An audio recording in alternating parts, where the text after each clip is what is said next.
Uno de los nombres propios de esta guerra entre Rusia y Ucrania es, sin duda alguna, el de Ramzan Kadyrov. El todopoderoso jefe checheno se ha convertido en uno de esos personajes sin los que no se puede entender ni el conflicto ni la política en Rusia.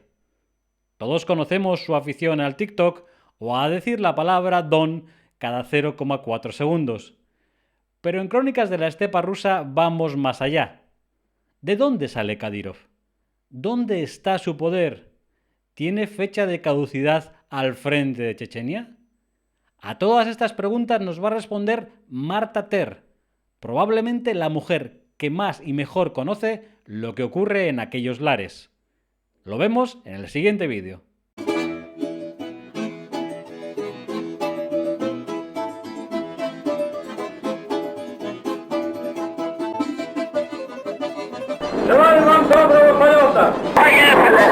Bienvenidos a Crónicas de la Estepa Rusa y hoy con una mujer a la que he perseguido, dado la brasa, he molestado para que estuviera con nosotros porque creo que no hay nadie como Marta Ter para hablar de Chechenia, el Cáucaso y nuestro amigo Kadyrov. Marta, gracias por estar aquí conmigo hoy. De nada, Juanjo, que no has dado la brasa. Oh, Insistida un no, poco, apenas. pero ya está. No, no, no, para nada, para nada. Estoy encantada de estar aquí contigo. Yo creo que si alguien, la historia de Marta está muy relacionada con el Cáucaso y con toda esa zona del mundo, y yo creo que si alguien sabe de qué va o qué ocurre o de dónde viene este señor Kadyrov, es ella. Por lo tanto, la primera pregunta es esa. ¿De dónde viene Kadyrov? Bueno, lo importante cuando hablamos del surgimiento de Kadyrov, de Ramzan Kadyrov, hijo, que es ahora el presidente de Chechenia, tenemos que hablar de su padre, porque de hecho él está en el poder gracias a su padre. Y para eso tenemos que remontarnos a la primera guerra chechena, ¿vale? Eso es La año 96 por ahí, ¿no? del 94 al 96, sí. En el 91 fue cuando Chechenia se declaró independiente, fue en el momento de la desintegración de la URSS. ¿Y qué pasó? Pues las repúblicas socialistas soviéticas declararon de forma unilateral, digamos, su independencia y se aceptó desde Moscú. Chechenia tenía un rango político inferior, ¿vale? No era una república socialista soviética, pues como los bálticos, Azerbaiyán, Armenia, etcétera, sino que era una república autónoma. Pero había un sentimiento pues muy importante, ¿no? Separatista, de querer independizarse, y se subieron al carro, digamos, de las grandes y declararon su independencia unilateral, ¿vale? Durante 3 años, pues Rusia, como sabéis, estaba liadísima e inmersa en un caos importante y no movieron ficha, pero en el 94, pues ahí decidieron que ya estaba bien de peluquín y Yeltsin envió las tropas rusas a Chechenia para restaurar el orden constitucional, ¿vale? Y entonces empezó la Primera Guerra Chechena, que duró del 94 al 96. Se saldó con unos 50.000 civiles muertos y unos 200.000 desplazados. Tenemos que tener en cuenta que Chechenia es un sitio, es un lugar muy pequeñito, aproximadamente tiene el tamaño de la mitad de Cataluña, y vive 1 millón de personas. O sea que de 1 millón de personas, 200.000 desplazados y 50.000 muertos es una barbaridad. Um, Hablábamos del padre de Kadyrov, ¿no? Ahmad Kadyrov. En el año 95 fue declarado muftí de Chechenia. Era una persona muy respetada. En Chechenia lo que hay, bueno, son musulmanes, pero siguen la religión, la rama sufí, ¿vale? Es una rama, digamos, bastante tolerante. Además, con todos los años ¿no? soviéticos que había habido ahí, pues el Islam estaba muy diluido. Las mujeres iban a la universidad, trabajaban, no se cubrían en absoluto. Y el Islam sufí, digamos, bueno, iba de la mano, era tolerante y permitía un poco, pues, bueno, ser practicante, no ser practicante, digamos, ¿no? Ujú. Hasta cierto punto. Eh, entonces, en el 95 sube Kadyrov a Mufti y él estaba totalmente alineado con los independentistas chechenos. ¿vale? En ese momento, en Chechenia se libraba una guerra simplemente por su independencia. El tema de yihadismo, terrorismo, lo que luego fuimos conociendo, ahí aún no existía. Se acaba la Primera Guerra, ¿vale? Y el periodo de entreguerras fue muy complicado, ¿vale? Ganaron los chechenos, ¿vale? La Primera Guerra se terminó en el 96 y las tropas rusas salieron del territorio. Y se dijo que la condición última política de Chechenia se dirimiría años después en un referéndum, quedado en una especie de vacío raro, ¿vale? Entonces, en este vacío, digamos, habían ya grupos que habían entrado, lo que te decía, desde el exterior en la Primera Guerra, que eran yihadistas, y ahí empezó a haber una pugna fuerte entre estos yihadistas foráneos, que además habían hecho amistad con algunos guerrilleros chechenos, os van a sonar como Samil Basayev o Arbi Barayev, ¿vale? Y por otro lado, pues empezó una pugna fuerte entre estos y con la comunidad sufí local, ¿vale? La que Algunos de estaba estos, dirigida por Kadyrov. claro, algunos de estos foráneos, digamos, pues habían apedreado a mujeres por no llevar el velo e incluso la mayoría de los chechenos los veían como una amenaza. O sea, había un choque entre, digamos, un islam más radical y el islam más tolerante sufí, por así decirlo. Exactamente, ¿vale? Más místico, más tolerante, que era el que desde siempre Ujú. había sido vivido en Chechenia.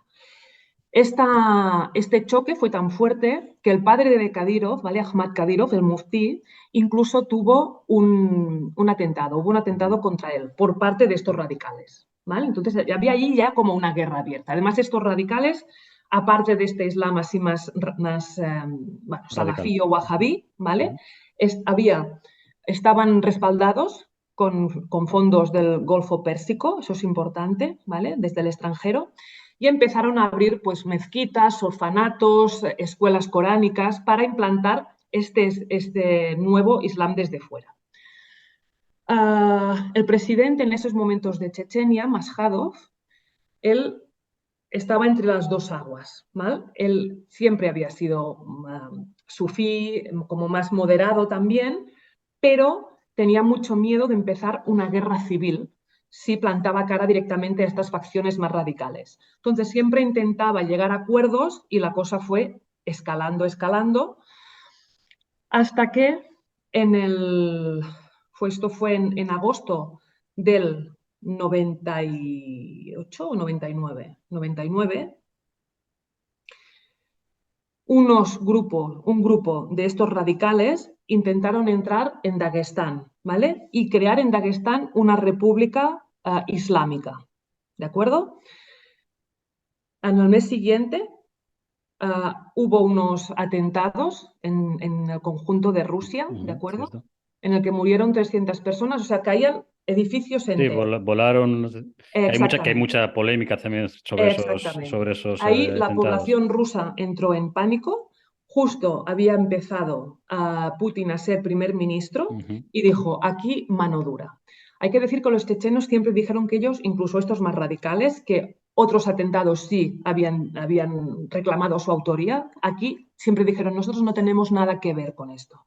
Ujú. Pero igualmente, Putin hizo una declaración que luego fue muy famosa, que dijo, vamos a acorralar a los bandidos chechenos en el retrete y vamos ahí a aniquilarlos a todos. Мы будем преследовать террористов везде. В аэропорту, значит, вы уж меня извините, в туалете поймаем и в сортире их замочим, в конце концов. Все, вопрос закрыт окончательно. Ujú.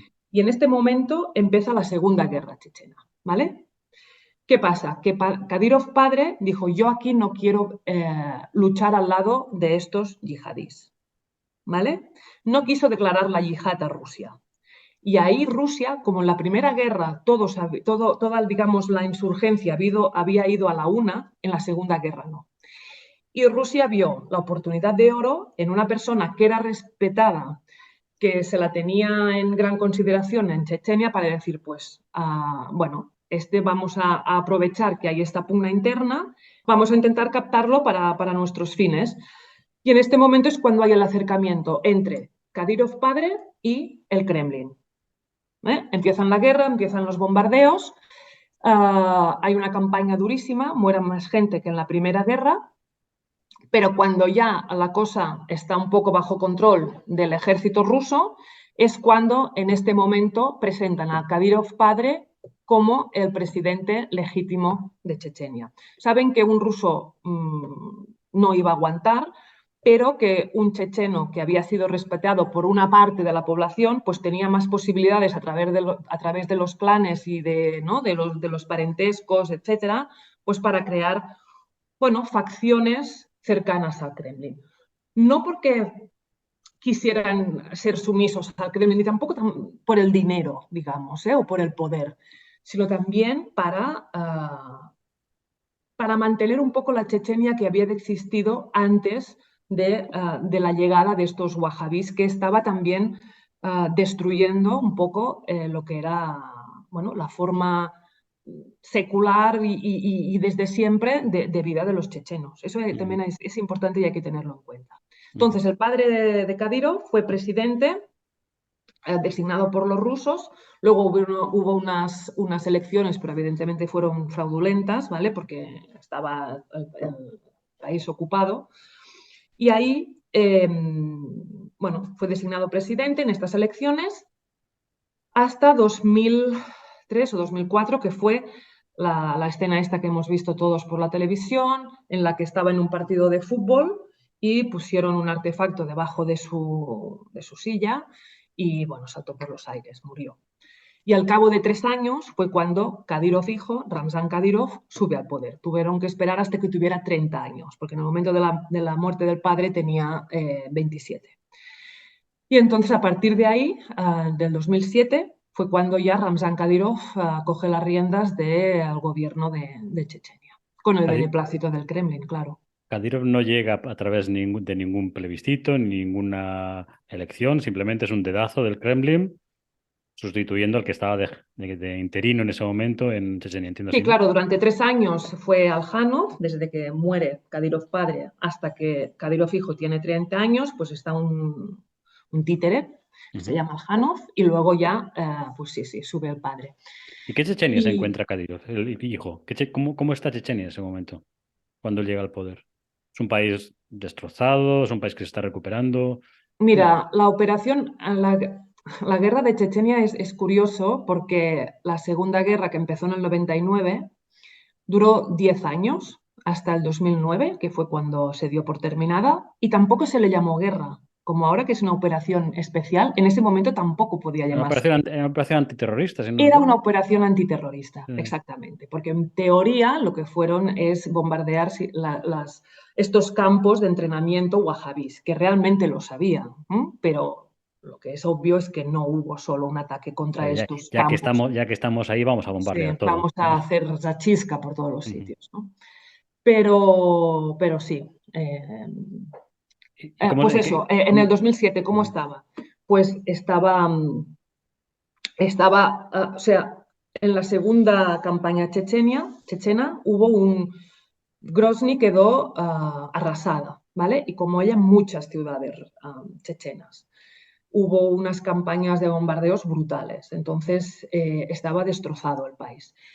Y bueno, el país, la economía, todo, ¿no? Y además en ese momento, en el 2007, justo había empezado a surgir un movimiento ya puramente yihadista, ¿vale? Como la Primera Guerra era un movimiento puramente de liberación nacional y fue virando hacia el yihadismo, en 2007 ya no hay solo la independencia, ya no se busca solo la independencia de Chechenia, sino que surge un grupo armado que se llama el Emirato del Cáucaso, que lo que buscan es hacer un Estado basado en la Sharia, pero en todo el Cáucaso Norte, ¿vale? Que coja desde Dagestán hasta Circasia, hasta Digesia, ¿vale? Toda esta zona. Y ya operan elementos yihadistas de todas estas repúblicas norcaucásicas, que lo que hacen es, estos yihadistas básicamente viven en el bosque, ¿vale? En pequeños grupos, cometen el acto terrorista y vuelven otra vez al bosque. Y en esta época,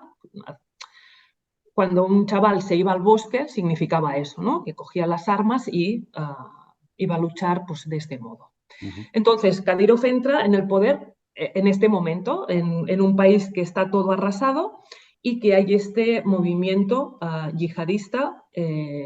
Al principio tenía un poco también le llegaba financiación desde el Golfo Pérsico, pero cada vez menos, ¿vale? La financiación fuerte llegó sobre todo con Emir Khattab, que fue uno de los principales aliados de Basayev durante las guerras, pero luego ya se fue diluyendo, porque además al final el Cáucaso Norte pasó a ser una causa totalmente periférica de la yihad. La yihad se luchaba, ¿no?, en Irak, en Afganistán, luego en Pakistán y luego ya se fue a Siria, pero no en el Cáucaso Norte, y por eso pues, los fondos iban a otros lugares. Entonces, Kadyrov hijo, Ramzan, se encuentra con una Chechenia destrozada, económicamente inviable. ¿Y la gente? ¿Cómo recibe el nombramiento de Kadyrov? Mira, mal, porque lo veían como un traidor, ¿vale? Y además tuve la suerte, digamos, en la primera vez que estuve a Chechenia, conocí a dos personas que trabajaban directamente con Kadyrov, ¿vale? Eran dos ministros de Kadyrov, de Ramzan Kadyrov. Y yo pensaba que, bueno, pues iban a hablar maravillas de su jefe. Entonces, nunca lo criticaron directamente. Yo estaba ahí como turista, no como ni periodista ni nada. Nunca se atrevieron directamente delante nuestro, iba yo con otra persona, a criticarlo, pero decían, es que no tiene nada que ver Ramzan Kadyrov con su padre. Y eso es una cosa que oí en mucha gente que había conocido a los dos. El ¿En qué padre, sentido? pese a todo, pese a haberse aliado con los rusos, tenía, bueno, pues había intentado luchar para conseguir una Chechenia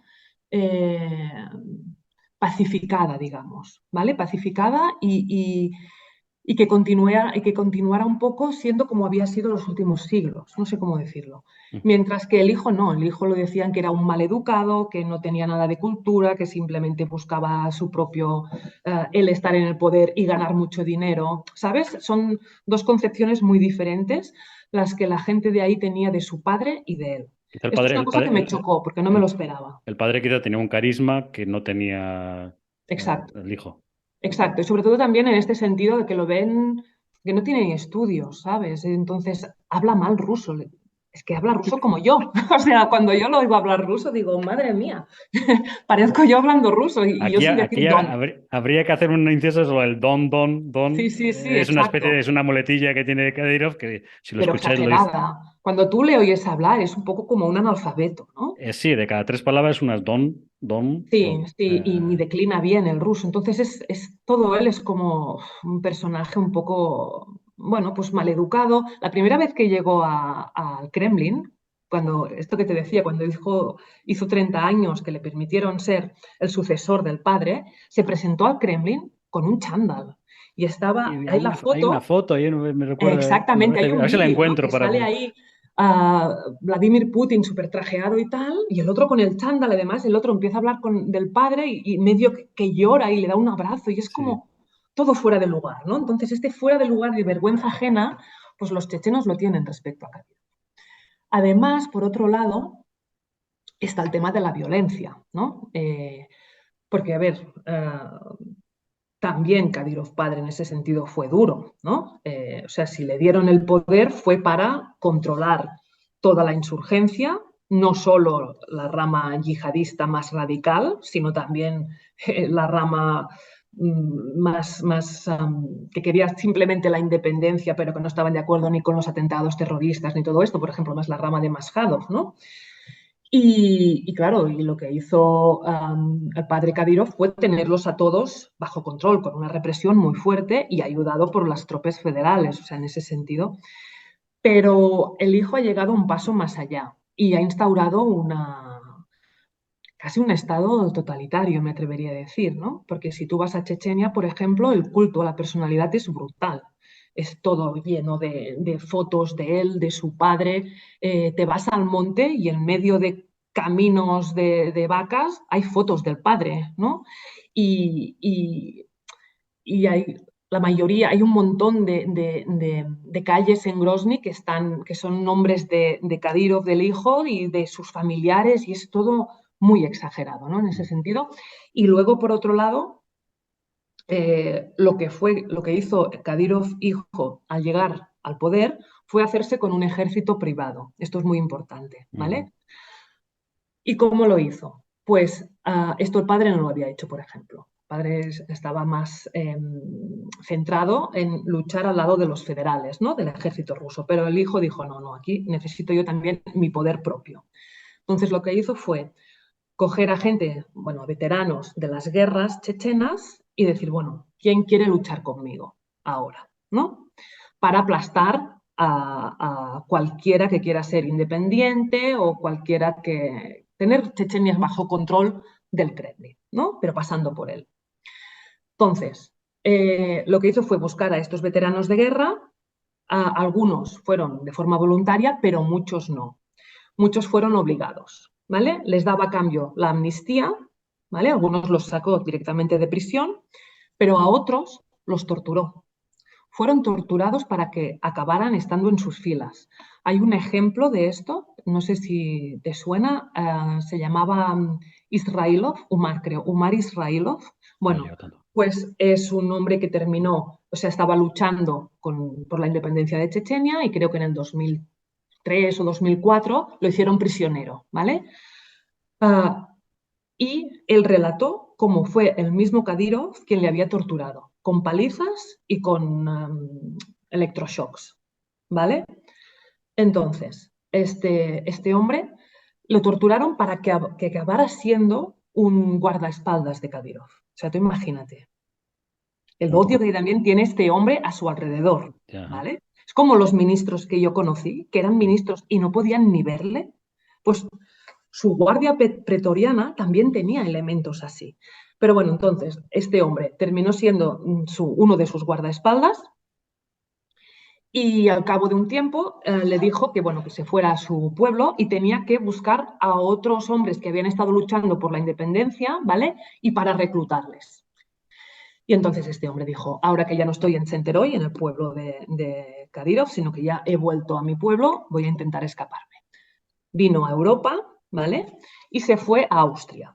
Y entonces empezó a declarar contra Kadyrov. Además, aún tenía pues huellas exacto, tenía marcas de las torturas. Entonces certificaron que sí, que había sido torturado, era compatible con lo que él había contado y tenía que declarar, creo que era en Estrasburgo contra Kadyrov.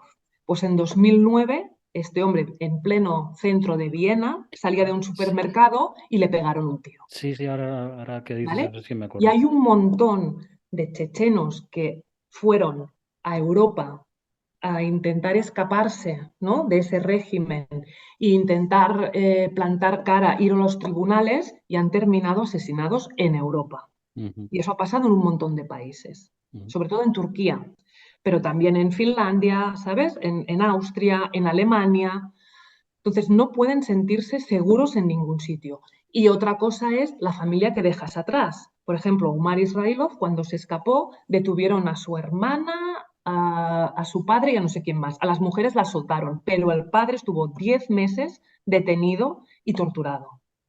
Entonces, claro, estamos hablando de un nivel de represión y de brutalidad que el padre de Kadyrov, ¿no? Ahmad, nunca había llegado a estos niveles, ¿no? Mientras que Kadyrov enseguida empezó a utilizar estos métodos tan brutales contra la propia población. O sea, que Kadyrov se dio cuenta enseguida de que si quería mantenerse el poder, no podía tirar de carisma o bueno, de imagen, sino tenía que tirar de miedo, de Claro, llevar a la gente a tenerle miedo.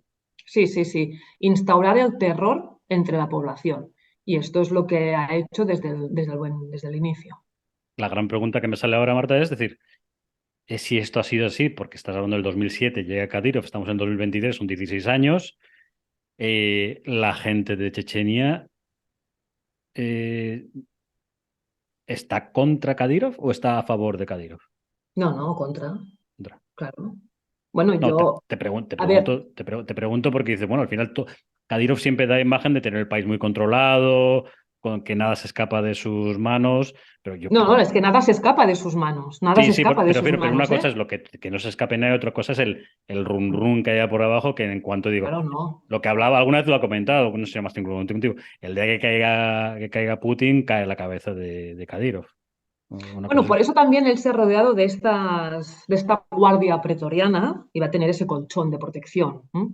También él regularmente, uno de los países a los que más viaja es a los Emiratos Árabes. Entonces también puede irse a uno de estos lugares, intentar ahí estar en una torre de marfil protegido y que ahí nadie puede tocarle. Pero sí, además en Chechenia una cosa que ha funcionado siempre y aún funciona es la venganza de sangre, ¿no? Es decir, si a ti te matan a alguien de la familia, tú para limpiar el honor de tu familia, de tu clan, tienes que cargarte a alguien, la persona que ha cometido el asesinato o a alguien de su familia, ¿no? Esto ha funcionado siempre así.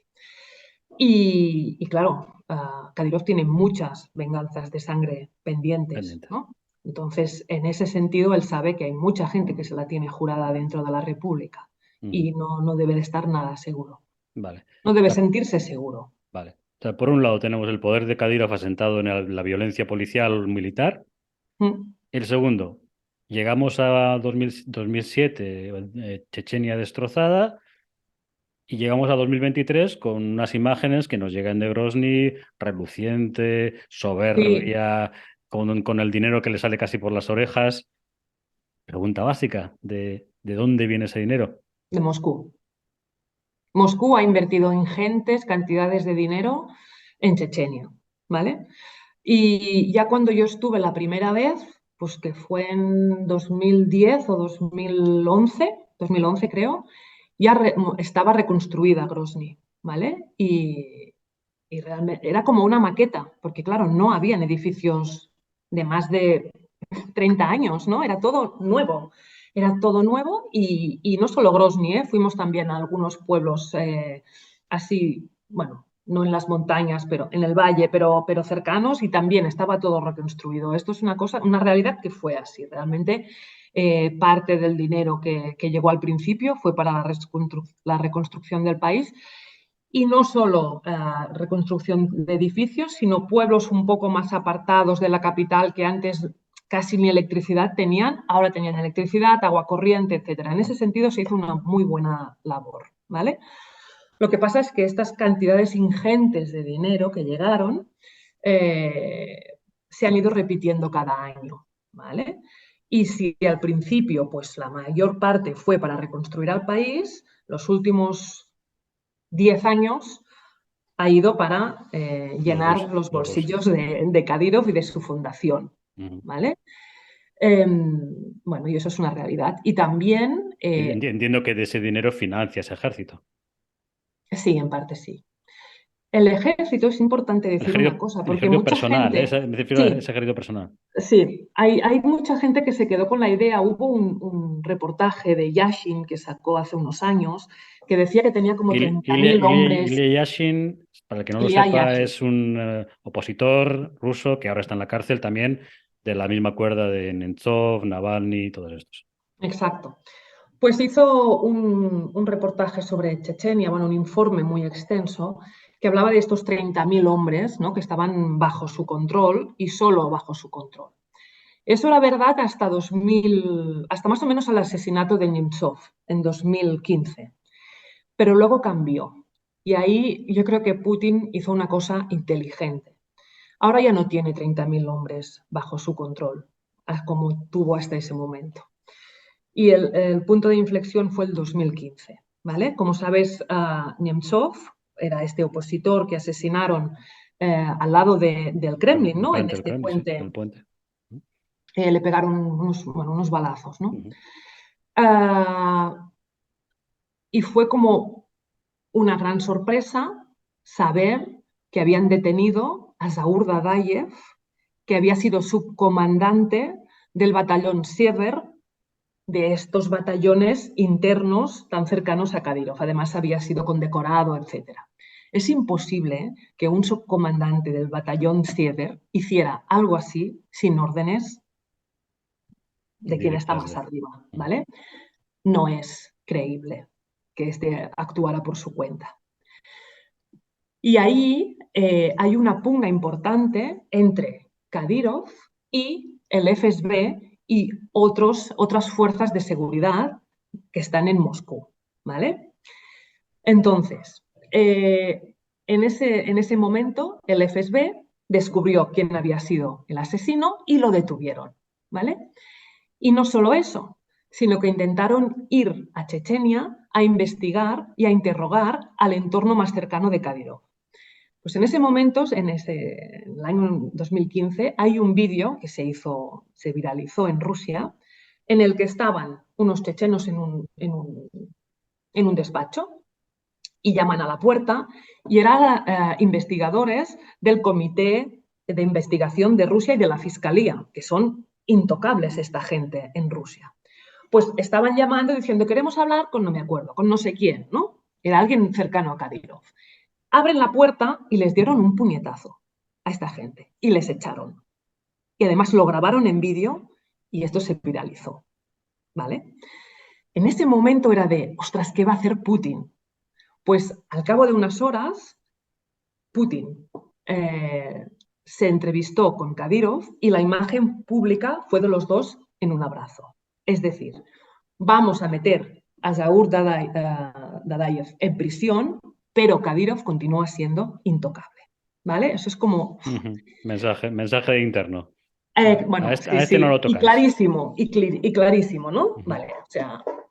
Y yo creo que, bueno, además, ¿no? No es que yo crea, es que los expertos creen que la orden salió de Kadyrov sin ser consultada con Putin, ¿vale? O sea que Putin igual cogió un cabreo por ese asesinato, pero de cara al público, este continúa siendo intocable. Y eso es importante. Además, en el 2015 hubo una escaramuza, era un tema puramente criminal, creo que era de narcotráfico o algo así. Y uno de estos delincuentes, alguien que estaba traficando, pues se metió en Chechenia. Y agentes del Ministerio del Interior ruso entraron a Chechenia y hubo ahí una escaramuza con tiros y acabaron asesinando a este hombre. Pero esto se hizo sin el beneplácito y sin el consentimiento de Kadyrov. Pues Kadyrov hizo una declaración diciendo, si alguien de cualquier ministerio o cualquier agencia de seguridad entra en Rusia, entra en Chechenia sin mi consentimiento, doy la orden de disparar a matar. O sea, esto es como, perdona, ¿no? Es muy bestia. Y ahí yo creo que Putin decidió poner un punto final a esta escalada de esto es mi coto y aquí no entra nadie más que mis cuerpos de seguridad. Y entonces lo que hizo fue una reestructuración de los cuerpos de seguridad en general, en el que se creó una nueva agencia, la Rosguardia, ¿no? La Guardia Nacional. Guardia Nacional. Sí. ¿Que de quién depende? Reportan a Putin directamente, ¿vale? Entonces aquí el jefe máximo ya no es el ministro del Interior o del FSB o de los AMON o no sé qué, es Putin, ¿vale? Y estos 30.000 hombres que estaban en este ejército privado, digamos, de Ramzan Kadyrov, se han distribuido en 15 batallones de la Rosguardia, que están ahora mismo destinados en Chechenia, pero que son mixtos. Hay rusos y chechenos en cada batallón, menos en 3 batallones, en el Yuk, el Sever y el Ahmad Kadyrov. Estos 3 son solo étnicamente chechenos y son como la Guardia Pretoriana, pero el resto están ahí diluidos y dependen directamente de Zalotov, creo que es el jefe de la Rosguardia, que está en Moscú, y directamente con Putin. Entonces ahí fue una buena jugada. Lo que ha hecho es, digamos, diluir todo eso y que en caso de dudas siempre tengan la contraparte rusa para presionar a los chechenos. Claro. Hay una persona de Memorial que trabajaba en Memorial, que para mí es mi punto de referencia en Chechenia, y una vez le pregunté, ¿y si hubiera la orden de asesinar imagínate, de detener a Kadyrov, no asesinar, de detener o arrestarlo, ¿qué harían? ¿No? Y me dijo, yo estoy seguro de que si Zalotov diera la orden, a cualquiera de estos batallones la ejecutarían. Otra cosa es estos 3 que le han dejado para él hacer sus historias, pero el resto ejecutarían las órdenes de Moscú. Por lo tanto, ya no son 30.000 hombres, no sé cuántos deben ser en estos 3 batallones que te digo, pero ya no son los 30.000. Ya le han debilitado, ya está debilitado en ese sentido. Marta, durante todos estos meses ya de guerra, bueno, año de guerra, continuamente hemos visto a Kadyrov dar muestra de su poder, enviando, además con grandes alaracas y mensajes, a gente hacia el frente.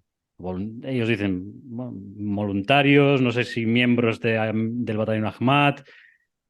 ¿Realmente esta gente que va al frente son voluntarios o son gente que, digamos, o sea, está convencida de lo que hacen, a morir por Kadyrov, o realmente son gente que va porque tiene que ir, porque, digamos, lo que tú decías, ¿no? Esa presión que ve, ese miedo que provoca Kadyrov?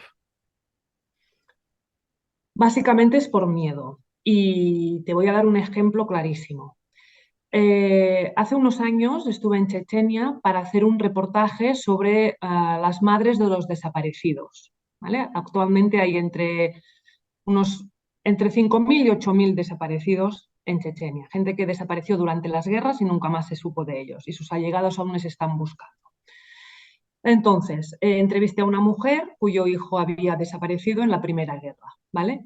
Y aún ahora pues estamos en contacto. Y al empezar la guerra, al cabo de poco la escribí, dice, ¿cómo estás? Y tal.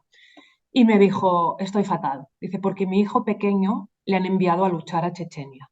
Ay, perdón, le han enviado a A luchar a Ucrania. Ucrania. Y le dije, pero ¿eso cómo es? Bueno, pues esta familia siempre había sido una familia de independentistas chechenos, ¿vale? El Estado ruso hizo que el hijo mayor desapareciera y es una herida que en la familia no ha cerrado, ¿vale? Entonces, tenían otro hermano, otro hijo, que murió en una sachisca, ¿vale? En una limpieza, en una operación de limpieza en la Segunda Guerra, ¿de acuerdo? Y el tercer hijo es este, que está vivo y que odia a Rusia, porque es quien ha matado a sus 2 hermanos mayores, ¿de acuerdo? Y que ha sumido en una depresión a su madre desde hace un montón de años. Este hombre tiene 4 hijos, ¿vale? El hijo pequeño tiene 4 hijos, ¿vale? Y él es el único que trabaja en Chechenia. Y encontró trabajo bueno, haciendo como de policía local, ¿vale?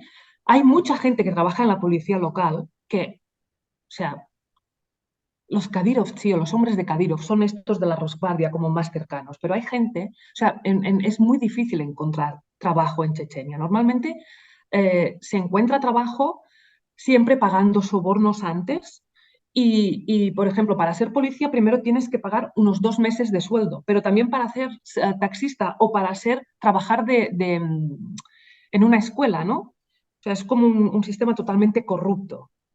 Entonces este pagó un dinero y empezó a trabajar de policía local. Y a toda esta gente que trabajaba en sitios del funcionariado, digamos, les han obligado a ir a Chechenia. Perdón, a Ucrania. Es o vas a luchar a Ucrania o te despedimos. Este hombre tiene a su cargo a sus 2 padres, que ya son mayores, y a sus 4 hijos. Si a él le despedían, ¿qué iba a hacer? Porque además que te despidan, no es simplemente que te despidan, es que si te despiden de un sitio porque Kadyrov te echa, no vas a encontrar sitio en otro trabajo en otro lugar, ¿sabes? Entonces, Es tu muerte civil. claro, se vio obligado a ir a luchar a Ucrania. Y él, o sea, seguramente está de acuerdo con lo que están haciendo los ucranianos y para nada él está, o sea, quiere luchar a favor de Moscú, pero no le queda otra. Y él, digamos, estaba pues trabajando de policía y al menos tenía algún contacto, me imagino, pues con algún arma o sabía hacer alguna cosa.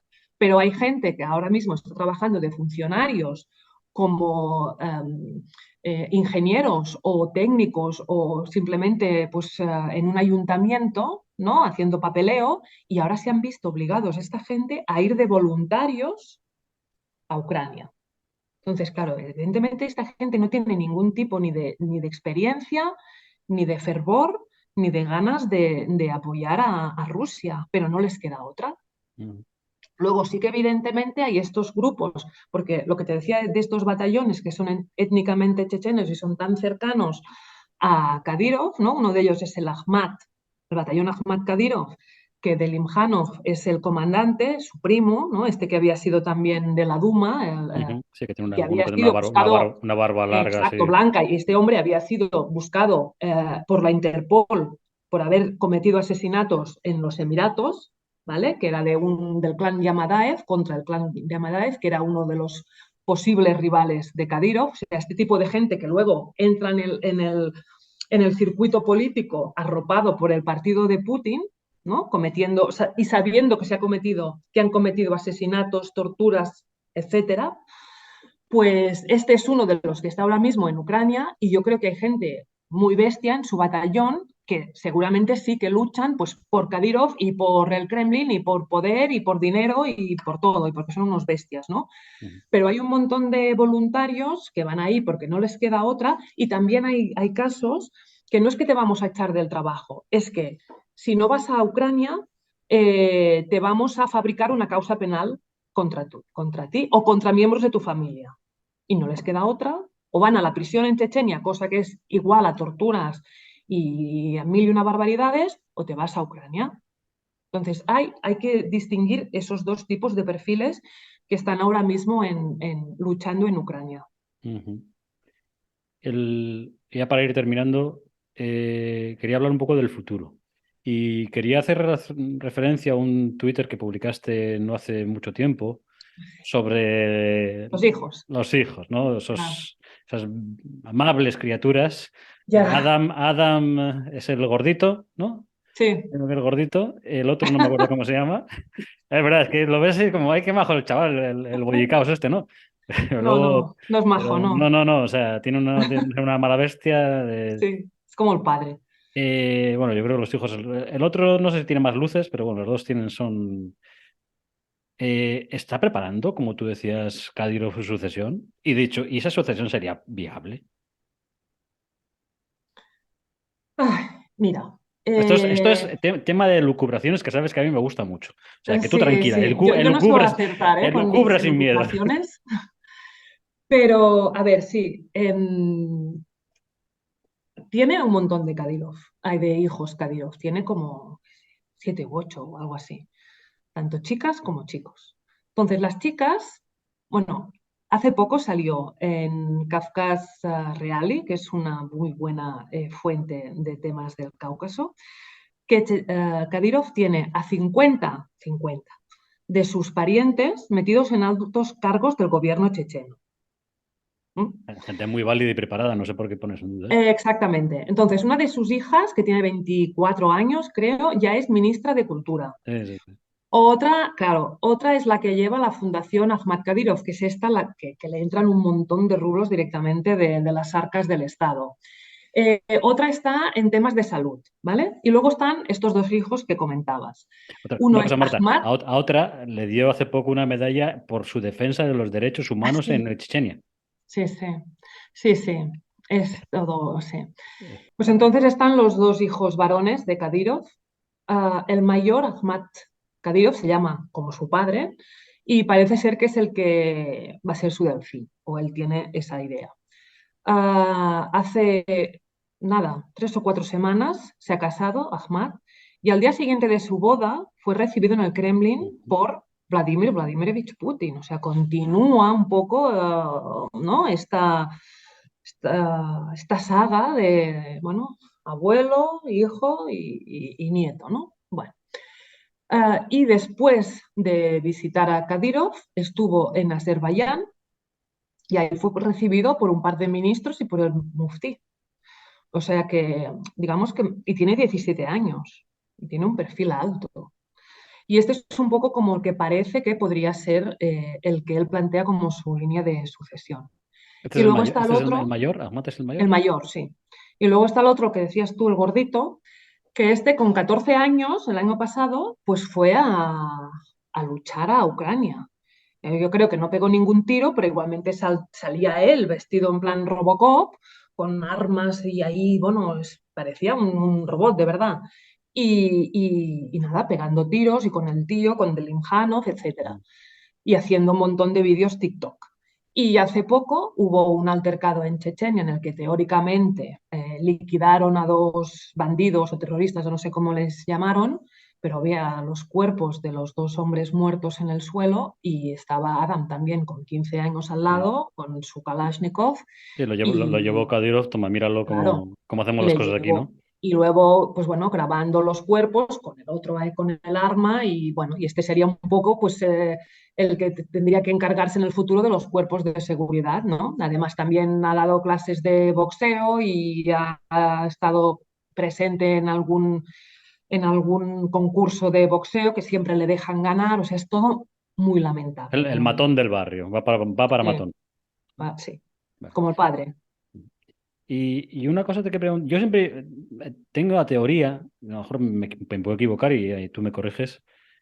Cuando yo veo a los ministros, gobernadores que se reúnen con Putin, todos están medio asustados.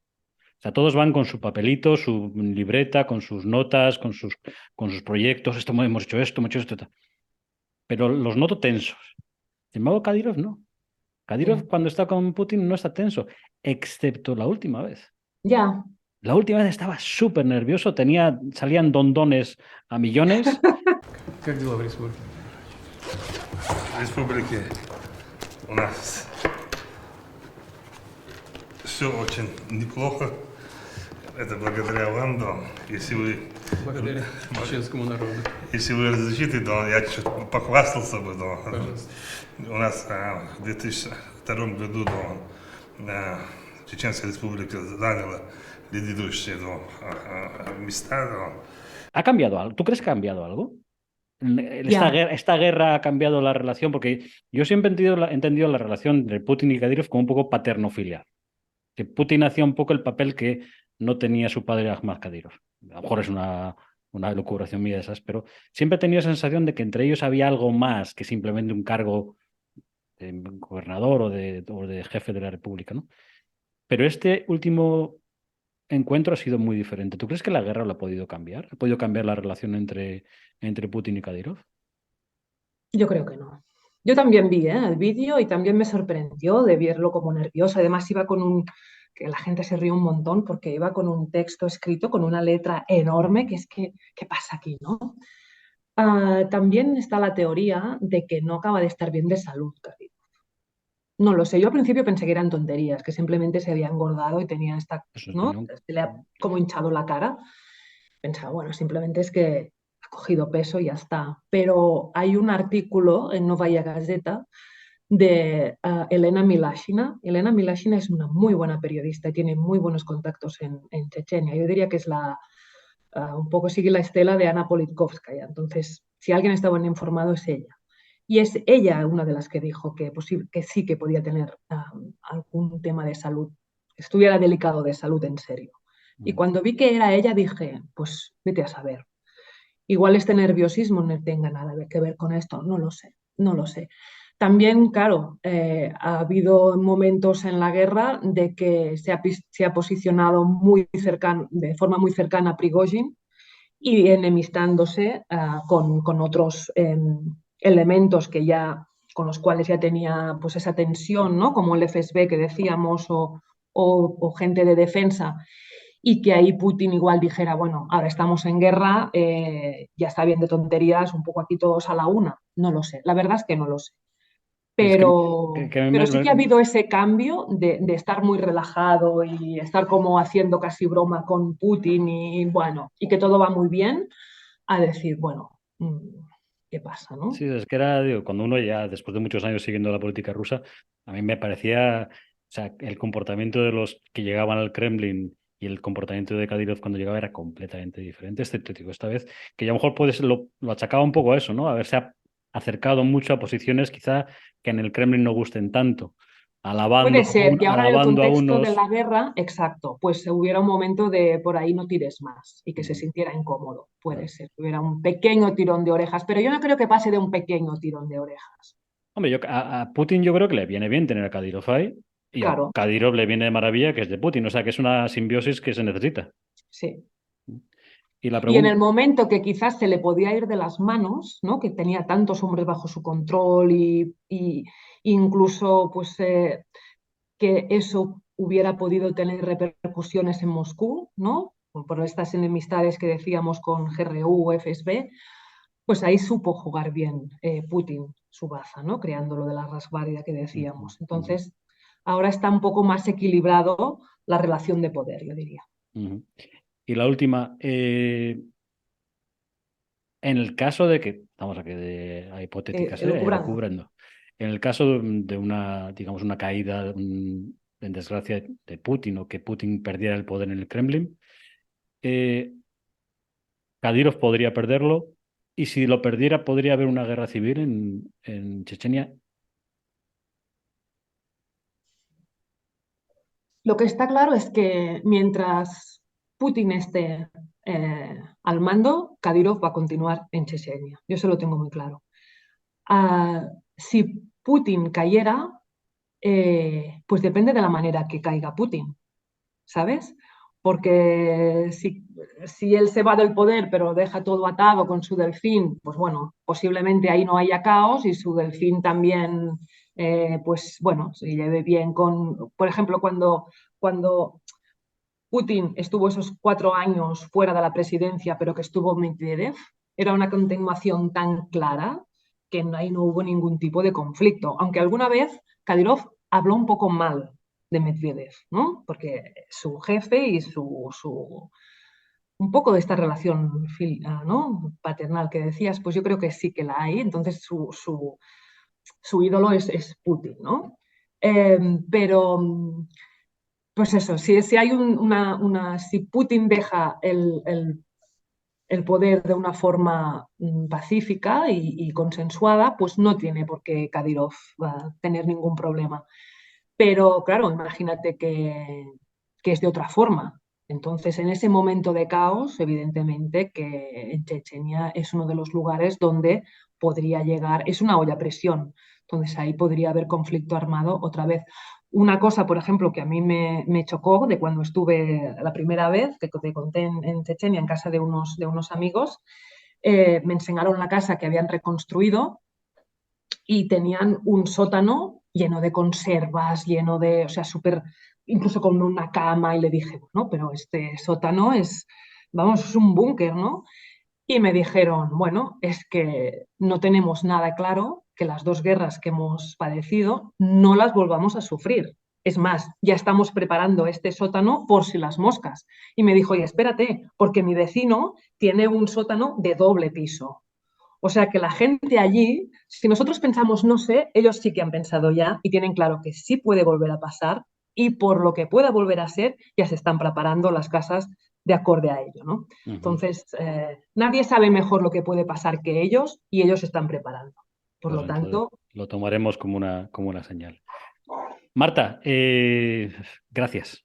Esto para mí ha sido una lección. O sea, yo creo que me he enrollado no mucho. te has enrollado nada, pero para nada. Y además, de todo lo que has dicho, es que no se puede decir que nada sea no interesante, porque para mí, Bueno, desde luego, que es verdad que Rusia más o menos lo controla, pero es verdad que la zona del Cáucaso la controla un poco menos. Para mí ha sido una clase magistral. O sea que, Marta, te lo agradezco y espero que los de que hayan visto esta entrevista también te lo agradezcan y sigan tu cuenta en Twitter, porque siempre pones cosas que realmente merecen la pena leer, escuchar y pensar sobre ellas. O sea que, Marta, gracias de todo corazón. no, gracias a ti por haberme invitado, por haberme dejado estar aquí compartiendo este rato contigo y pues eso, pues que no se hayan aburrido mucho Ah, y, sí. Y y nada. eso es todo. Y si ocurre alguna cosa nueva en Chechenia, pues sabes que tendrás la llamada de Crónicas de la Estepa Rusa y nos lo contarás, ¿vale? Genial, muy bien, Venga, Marta, muchas gracias por todo. gracias a Hasta ti. luego.